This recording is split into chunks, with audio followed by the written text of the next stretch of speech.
নমস্কাৰ। আজি আমাৰ সৌভাগ্য অসম সাহিত্য সভাৰ প্ৰাক্তন উপসভাপতি বিশিষ্ট সাহিত্যিক অসম চৰকাৰৰ অৱসৰপ্ৰাপ্ত উপায়ুক্ত আৰু আয়ুক্ত সচিব হিচাপে তেখেতে বিভিন্ন অভিজ্ঞতা সম্পন্ন এগৰাকী বিশিষ্ট ব্যক্তি আমাৰ মাজত আছে কনক চন্দ্ৰ শৰ্মা ডাঙৰীয়া। আপোনাক অনুষ্ঠানত স্বাগতম জনাইছোঁ। আমি আপোনাৰ নামটো শুনি আহিছোঁ, কিন্তু আজি সৌভাগ্যক্ৰমে আমাৰ দীপক শৰ্মা ডাঙৰীয়াৰ সৈতে আপোনাৰ আজি লগ পালোঁ। আমাৰ এই সৌভাগ্যৰ দিন।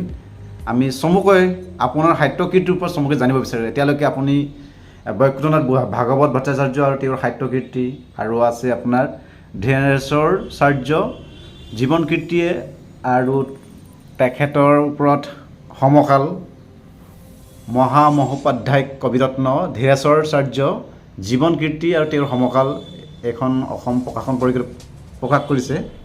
গতিকে আমি চমুকৈ জানিব বিচাৰিছোঁ, এতিয়ালৈকে আপুনি কিমান কিতাপ প্ৰকাশ কৰা হৈছে আপোনাৰ হাতেৰে লিখা?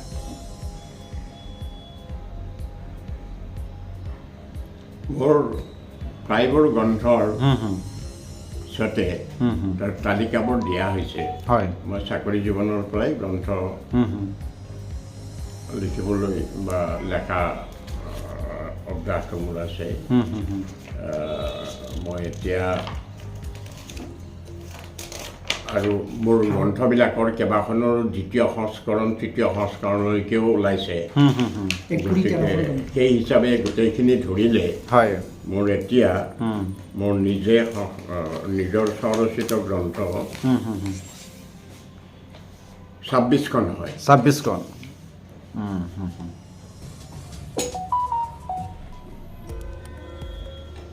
আপুনি কৈ যাওক এফালৰ পৰা। তাতকৈ ডাঙৰ কথা, কিছুমান গহীন বিৰল গ্ৰন্থও মই সম্পাদনা কৰিছোঁ। ডাঙৰ সৰু ৰচনাৱলী সহ এইবিলাক লৈ সংকলিত আৰু সম্পাদিত গ্ৰন্থ মোৰ শেহতীয়াভাৱে 33খন। 33খন? 33খন। অঁ, 33 কোটি দেৱতাৰ সমকক্ষ। গতিকে এইমতে এইবিলাক কামেই কৰি আছোঁ। হয়। তাৰ ভিতৰত উল্লেখ কৰিবলগীয়া হয় কেইখনমান সম্পাদিত ডাঙৰ গ্ৰন্থ হৈছে শৰৎচন্দ্ৰ শৰ্মাৰ ৰচনা সমগ্ৰ 4টা খণ্ডত মই সম্পাদনা কৰিছোঁ।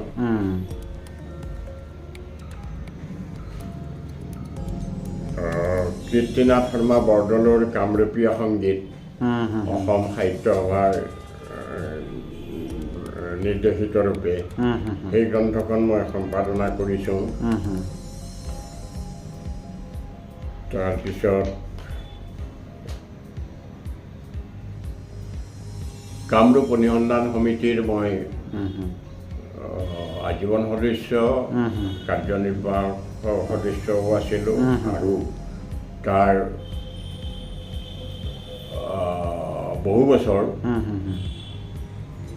গৱেষণা পত্ৰিকাখনৰ ৰিচাৰ্চ জাৰ্নেলৰ মই সম্পাদক আছিলোঁ। সেই হিচাপে দি কামৰূপ অনুসন্ধান সমিতি থ্ৰু দি ডিকেডছ শতবাৰ্ষিকীৰ সময়ত এই ডাঙৰ এখন গ্ৰন্থ, সুদীৰ্ঘ গ্ৰন্থ মই সম্পাদনা কৰোঁ। তাৰ ইতিহাস আৰু বিভিন্ন কথা লৈ মুখ্য সম্পাদক ৰূপে। তাৰপিছত অসম সাহিত্য সভাৰ পৰাই আকৌ অসমীয়া নাট্যকোষৰ প্ৰথম খণ্ডটো সম্পাদনা কৰিছিলে। মই অসম সাহিত্য সভাৰ উপসভাপতি হৈ থকা কালত সেইখন গ্ৰন্থও মই সম্পাদনা কৰোঁ। অসম কোষ মানে লেখক কোষৰ সাহিত্য সভাই প্ৰকাশ কৰা লেখক কোষৰ দ্বিতীয় খণ্ডটো মই সম্পূৰ্ণভাৱে মুখ্য সম্পাদক ৰূপে সম্পাদন কৰি উলিয়াওঁ। তাৰপিছত আৰু কেইবাখনো গ্ৰন্থ, এনেকুৱা ধৰণৰ গ্ৰন্থ মোৰ আছে। ইয়াত সেই সকলো মিলি আৰু এখন বৰ সুন্দৰ গ্ৰন্থ 2018 চনত ইয়াত ৰাষ্ট্ৰীয় পৰ্যায়ত অসম সংগ্ৰহালয়ৰ সহযোগত মহাভাৰতৰ ওপৰত এখন দুদিনীয়াকৈ ৰাষ্ট্ৰীয় আলোচনা চক্ৰ ছেমিনাৰ হৈছিলে আৰু তাৰে ছেমিনাৰৰ যিখন প্ৰচিডিংছ সেই প্ৰবন্ধবিলাকৰ সেইখনো এখন সুবৃহৎ গ্ৰন্থ ইলুশ্যন ভিছন যি মহাভাৰত ভিছন এণ্ড ইলুশ্যন নামৰ কৰি বৰ সুন্দৰভাৱে সেইখন গ্ৰন্থও সম্পাদনা কৰি উলিয়াইছিলোঁ গতিকে এইবিলাক ইয়াৰ উপৰিও কটন কলেজত এখন প্ৰাক্তন কটনী নগৰৰ সন্মিলনৰ স্মৃতিতীৰ্থ নামৰ এখন গ্ৰন্থ সেইখনো খুব ভাল গ্ৰন্থ এইবিলাক গ্ৰন্থ মই উলিয়াইছিলোঁ journal of the Assam research ছ'চাইটিৰ কেইবাটাও সংখ্যা মোৰ সম্পাদনতে ওলাইছিলে এই ধৰণৰ আৰু মোৰ নিজৰ স্বৰচিত গ্ৰন্থবিলাকৰ ভিতৰত কেইখনমান উল্লেখযোগ্য গ্ৰন্থ তেজপুৰ নাময়িক নগৰ বিশেষ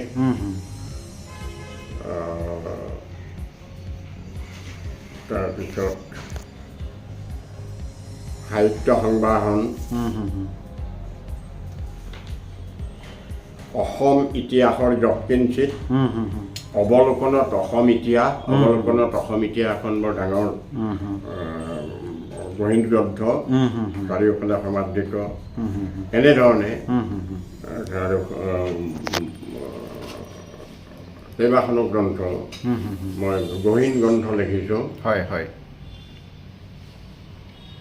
আৰু একে সময়তে ধীৰেশ্বৰাচাৰ্যৰ গ্ৰন্থখন ৰচনাৰ আগমুহূৰ্তত সংস্কৃত অসমীয়া ধ্ৰুপদী সাহিত্য সৌৰভ বুলি গ্ৰন্থ সমীক্ষা সংকলন এখনো মই কৰিছোঁ মোৰ নিজস্ব স্বৰচিত গতিকে এইভাৱেই প্ৰায় 60খনৰ ওচৰা-ওচৰি গ্ৰন্থ 60খন এই দুয়োটা মিলাই কাৰণ এই গ্ৰন্থবিলাক সম্পাদনা মানে খালি আপোনালোকে কেইটামান প্ৰবন্ধ দিলে আৰু মই এইটো চপা কৰি মই এটা কিবা লিখি পেলাই দিলোঁ এনেকুৱা নহয় এইবিলাকৰ বহুত চাবলৈ সেই হিচাপে ইতিমধ্যে আমাৰ ইয়াত বোধহয় ইয়াত নাম আছে নাই ক'ব নোৱাৰোঁ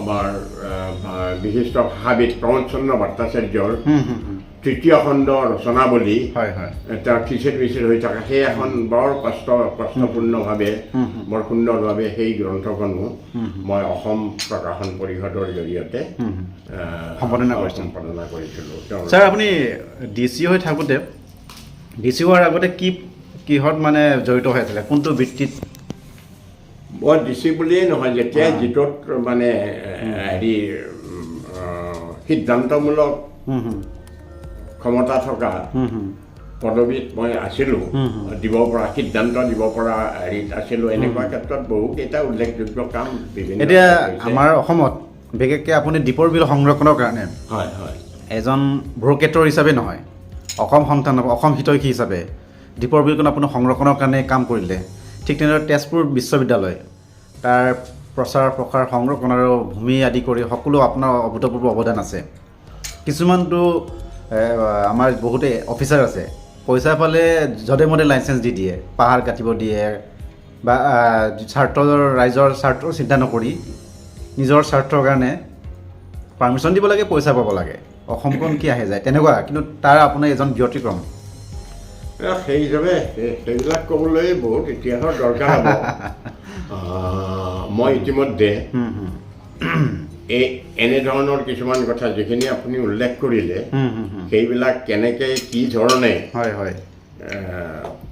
জনস্বাৰ্থৰ খাতিৰত প্ৰশাসনীয় নীতিৰ বিৰুদ্ধে প্ৰশাসনক বিষয়া হৈও প্ৰশাসনীয় অসমৰ স্বাৰ্থতেও থলুৱা জনগোষ্ঠীৰ জাতি জনগোষ্ঠীৰ স্বাৰ্থ বা এনভাইৰনমেণ্টৰ স্বাৰ্থত এই যিখিনি কাম কৰিছিলোঁ সেইখিনিৰ ইতিমধ্যে মই লিখিবলৈ এইটো বিৰল আজিৰ তাৰিখত বিৰল কাৰণ তেওঁলোক পজিশ্যনৰ কথা আছে চৰকাৰে ক'ত ট্ৰেন্সফাৰ দিয়ে প্ৰমোশ্যন ঠিক নাই ক'ত খেদিব আপুনি কিন্তু এইবোৰ কেয়াৰ নকৰাকৈ কিন্তু অসমৰ খিলঞ্জীয়াৰ স্বাৰ্থত যে আপুনি থিয় দিছিলে আমি আপোনাক কি ক'ম আৰু এটা ভগৱানৰ কৃপাত এইটোৱে আছিল যে মই যিখিনি কথা কৰিছিলোঁ চৰকাৰক বিদ্ৰোহ কৰা হিচাপে নহয় হয় মই যদি চৰকাৰৰ সেই নীতিটোত কিবা জনস্বাৰ্থ বিৰোধী হৈ থাকে তেতিয়া সেই কথাখিনি মই চৰকাৰৰ দৃষ্টিগোচৰ কৰি উৰ্ধ্বতন কৰ্তৃপক্ষক বুজাবলৈ চেষ্টা কৰিছিলোঁ হয় আৰু বুজাই পেলাই হয় মোৰ মতত আনিবলৈ মই ভগৱানৰ কৃপাত মই সক্ষম হৈছিলোঁ হয়। সেইধৰণে এইবিলাক তেওঁলোকৰ সিদ্ধান্তটো পৰিৱৰ্তন কৰি জনহিতাৰ্থে জনহিতাৰ্থৰ নীতিত আনাৰ বাবে মই চেষ্টা কৰিছিলোঁ আৰু সেইটোত মই সফল হৈছিলোঁ হয় কাৰণ কিছুমানটো ব্যক্তি স্বাৰ্থত অগ্ৰাধিকাৰ দিছিলে সেই মই সেইটো নকওঁ মন্ত্ৰী ব্যক্তিস্বাৰ্থ MLA নহয় হওক কিছুমানৰ DCSP বা কমিশনাৰ কিছুমানৰ চেক্ৰেটাৰী চিফ চেক্ৰেটাৰীলৈকে নিজস্ব দৃষ্টিভংগীৰে বিষয়বিলাক বিচাৰ কৰে আৰু সেইমতে তেওঁলোকে আপুনি কিন্তু কৰা কাম নাছিলে। কৰি যায় কিন্তু মোৰ ধাৰণা আছিল মই দুয়োটাকে প্ৰশাসনীয় সেৱা আৰু জনস্বাৰ্থক এটা মিলিত সংমিশ্ৰণ ব্লেণ্ডিঙৰ মাজেদি যদি আমি কৰি লৈ যাব পাৰোঁ তেতিয়াহ'লে চৰকাৰৰো ভাল হয় হয় ৰাইজৰো ৰাইজৰো উপকাৰ হয় আৰু সেইধৰণে সচৰাচৰ কৰিবলগীয়া কামত বাহিৰেও যদি তেনেকুৱা ধৰণৰ উল্লেখযোগ্য ঘটনা থাকে আৰু তাত যদি জনসাধাৰণৰ ইচ্ছাৰ বিৰুদ্ধে হয় সেইটোত মই যুঁজ মানে নীতিগতভাৱে চৰকাৰৰ বুজনিৰ মাজেৰে এইবিলাক কৰিবলৈ চেষ্টা কৰিছিলোঁ সেইকাৰণে মই কেইটামান কামত সফল হৈছিলোঁ আৰু সেইমতে আজি তাৰ ফল ভোগ কৰিছে গতিকে এনেধৰণে এই কথাখিনি ক'বলৈ তোমালোকক বহুত সময় লাগিব তাকে ভাবিছোঁ যে অলপ যদি আত্মজীৱনীমূলকভাৱে বহুত কথা পাহৰি গৈছোঁ আত্মজীৱনীমূলকভাৱে কেইটামান যদি লিখি যাব পাৰোঁ তেতিয়াহ'লে এইখিনি ৰেকৰ্ডত থাকি যাব আপুনি ছাৰ কোনখন জিলাত উপায়ুক্ত হিচাপে কাম কৰে মই অকল ধুবুৰী জিলাত উপায়ুক্ত হিচাপে কাম কৰিছোঁ আৰু শোণিতপুৰ জিলাত অতিৰিক্ত উপায়ুক্ত হিচাপে কিছু বছৰ কাল কাম কৰিছোঁ আৰু পৰৱৰ্তী কি হিচাপে অৱসৰ গ্ৰহণ কৰিছিলে অৱসৰ মই গ্ৰহণ কৰিছোঁ ধুবুৰী উপায়ুক্ত হিচাপে তাৰ আগতে কলিকতাত আছিলোঁ ডাইৰেক্টৰ অফ বস্তু আছিলে director of movements and Harry কি আছিলে state adviser and director of movement তেতিয়া অসম ভৱনৰ সঞ্চালক তাতো মোৰ বহুত কাম হৈছিল তাত মই নিজেই কলিকতা সাহিত্য সভা স্থাপন কৰি আহিছিলোঁ আৰু সেইটো এই পৰ্যন্ত চলি আছে তাত আমাৰ অসমীয়া সাহিত্য আৰু বাংলা সাহিত্যৰ এটা সুন্দৰ সেয়া এটা আৰু এটা সুদীৰ্ঘ ইতিহাস আৰু সেই কালটো মোৰ কাৰণে বৰ মিঠা কাল আছিল আপুনি অসম সাহিত্য সভাৰ উপসভাপতি হিচাপে কোনটো কাৰ্যকালত আছিলে অসম সাহিত্য সভাৰ উপসভাপতি হিচাপে মোৰ সভাপতি আৰু সম্পাদক থকাত উপসভাপতিটোৰ বৰ বিশেষ কাম নাছিল কিন্তু মোৰ সময়ত ভাগ্যবশতঃ নিয়মাৱলীত এটা ধাৰা আছিল যে উপসভাপতিৰ বিনানুমতিত 25 টকা খৰচৰ ঊৰ্ধত উপসভাপতিৰ সন্মতি বিনে হ'ব নোৱাৰিব সেইটো ধাৰাৰ সুবিধা লৈয়ে মই অসম সাহিত্য সভাত বিত্তীয়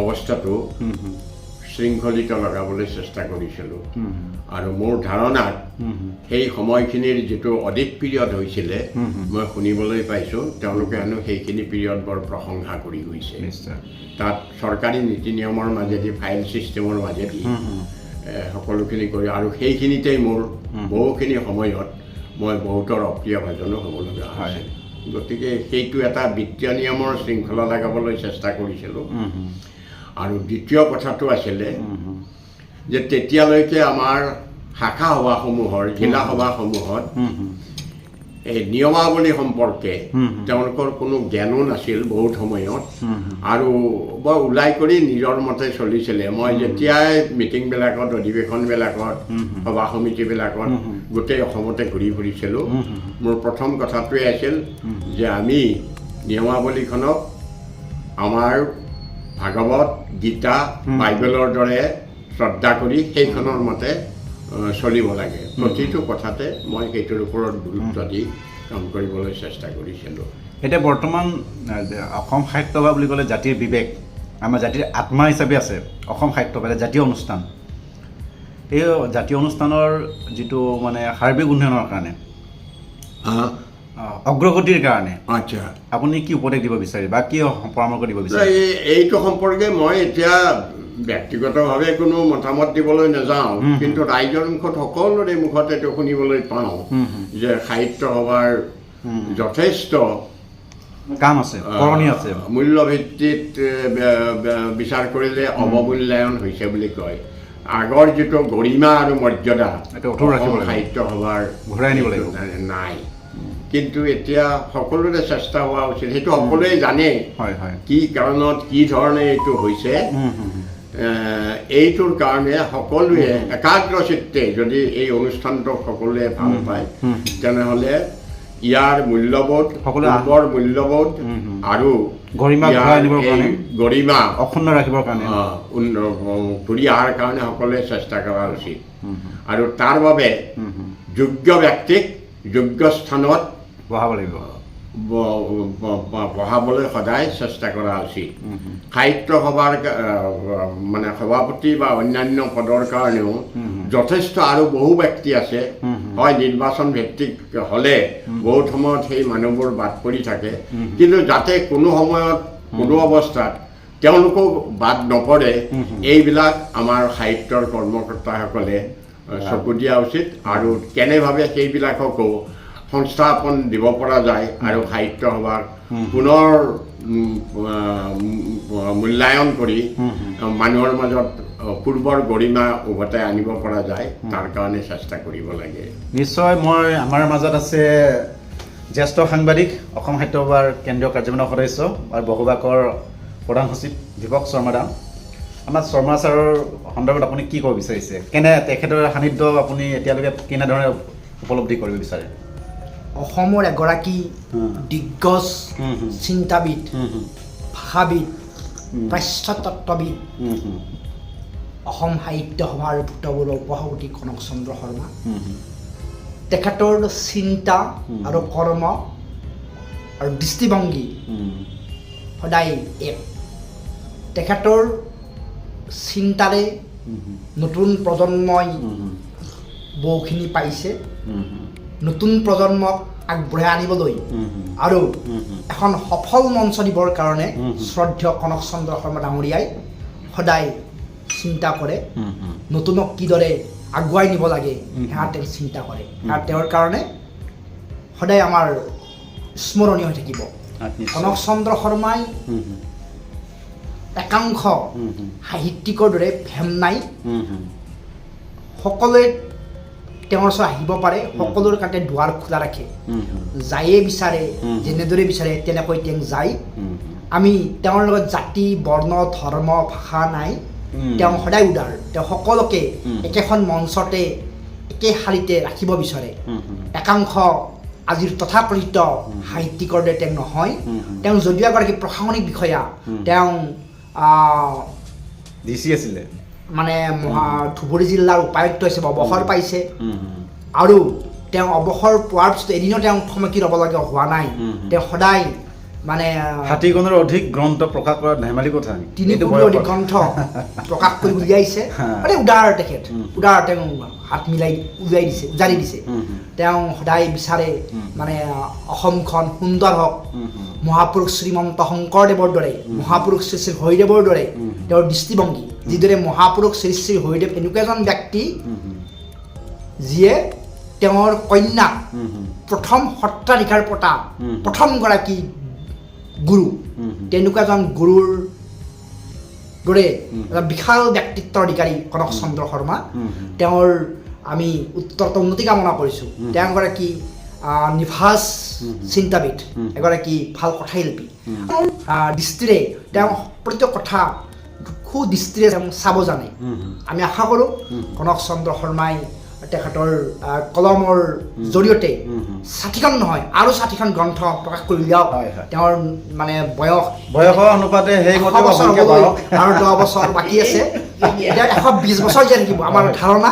হয়। মহাপুৰুষ শ্ৰীমন্ত শংকৰদেৱৰ দৰে 120 বছৰ জীয়াই থাকক, অসমীয়া ভাষা সাহিত্যৰ ভঁৰাল চহকী কৰক, এই আশাৰে আমি অসম সাহিত্যৰ পৰা বহুভাষী সাহিত্য মঞ্চ অসম বহুভাষৰ পৰা আন্তৰিকতাৰে কামনা কৰিছোঁ।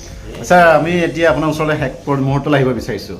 এতিয়া আমাৰ উঠি অহা নৱপ্ৰজন্মলৈ কিবা চমুকৈ উপদেশ, আমাৰ অসমৰ উঠি অহা নৱপ্ৰজন্মৰ প্ৰতি কিবা আহ্বান আছে নেকি? নৱপ্ৰজন্মৰ প্ৰতি উঠি অহা চমুকৈ শেষ মুহূৰ্তত কি আহ্বান দিব আপুনি? অসমখন সুস্থ সবল এখন ৰাজ্য কৰিবৰ কাৰণে আপোনাৰ পৰামৰ্শ কি থাকিব? এই বিষয়ত দীপক শৰ্মাই তোমাক অলপ ইংগিত দিলেই নহয়। হয় হয়। গতিকে সেইখিনিত মই একমত। হয়। দ্বিতীয় কথা হ'ল নৱপ্ৰজন্মৰ এই সময়ত আমাৰ সময়ৰ প্ৰজন্মতকৈ এই সময়ৰ প্ৰজন্ম, এই সময়ৰ ল'ৰা ছোৱালী অত্যন্ত মেধা আৰু বিবৃত্তিৰে তেওঁলোকে আগবাঢ়ি আহিছে। কিন্তু সেই বুদ্ধিবৃত্তিখিনি, সেই মেধাক আমি সাৰ্বিক বিশাল দৃষ্টিৰ উপৰিও নিজৰ জন্ম স্থানৰ, নিজৰ জন্ম দেশখনৰ, নিজৰ ৰাজ্যখনৰ উন্নতিৰ ফালেও অলপ যদি দৃষ্টিত আমি তেওঁলোকক মটিভেট কৰাব পাৰোঁ, সেই এটা ডাঙৰ কাম হয়। আৰু দ্বিতীয় কথা হ'ল তেওঁলোকৰ আজি বিভিন্ন ধাৰাত বহু আমাৰ মূল কথাবিলাকৰ পৰা বাহিৰত গুচি যোৱাৰ ফলত, বিশ্বায়নৰ প্ৰভাৱৰ ফলত তেওঁলোকৰ যিটো শিপাৰ সন্ধান, শিপাৰ কথাবিলাকৰ তেওঁলোকক আজি ক'ৰবাত কিবা নহয় কিবা মানে জনাৰ বাহিৰত গুচি গৈছে। এইটো তেওঁলোকৰ নিজৰ দোষ নহয়, এটা যুগৰ পৰিৱৰ্তন। আমাৰ কৰ্তব্য হয় যে তেওঁলোকক আমাৰ অতীতটোক, আমাৰ শিপাটোৰ প্ৰকৃত কথাবিলাক তেওঁলোকক বুজাই বা মটিভেট কৰি তেওঁলোকক যদি আনি আমাৰ গ্ৰন্থবিলাক অধ্যয়ন কৰিবলৈ দিয়া যায়, তেনেহ'লে সেইটো এটা ডাঙৰ কাম হয়। আৰু সেইধৰণে আজি আমাৰ অধ্যয়নৰ হেৰিটো পৰিসৰটো খুব কমি আহিছে, বঢ়াব লাগিব। এতিয়া দুইটাৰ মাজত AI, ইণ্টেলিজেন্স, টেকন'লজি এইবিলাকৰ লগত আমাৰ অধ্যয়নৰ কথাটো, পূৰ্বৰ ব্যৱস্থাৰ অধ্যয়নৰ কথাবিলাকৰ যদি এটা ব্লেণ্ডিং আনি আমি আগবঢ়াই নিব পাৰোঁ, তেনেহ'লে নিশ্চয় কাম হ'ব। আৰু সেইসকলৰ মাজেদিহে তেওঁলোকৰ দৃষ্টিবোধ বিশাল, তেওঁলোকৰ ভিছন আছে, তেওঁলোকৰ শক্তি আছে। এনেকুৱা সময়ত আমাৰ দীপকে কোৱাৰ দৰে যদি আমাৰ সকলোকে সাঙুৰি লৈ আমি এখন তেওঁলোকৰ প্ৰজন্মত নতুন অসমৰ জ্ঞান দিব পাৰোঁ, তেনেহ'লে আমাৰ নিশ্চয় ভৱিষ্যত আমাৰ সুন্দৰ হ'ব বুলি আশা কৰা যায়। ধন্যবাদ, আপোনাৰ সুস্বাস্থ্য দীৰ্ঘায়ু কামনা কৰিছোঁ। वर्दी की हाँ, गर्मी तो बहुत है, लेकिन आपको शायद पापा के पैसों की गर्मी ज्यादा लग रही है। बढ़ती गर्मी में विवेल कूल मिंट करे आपकी स्किन को सॉफ्ट और आपको कूल। अब समझौता नहीं। तू बस हिम्मत का घूंट लगा और डर को निकल जा,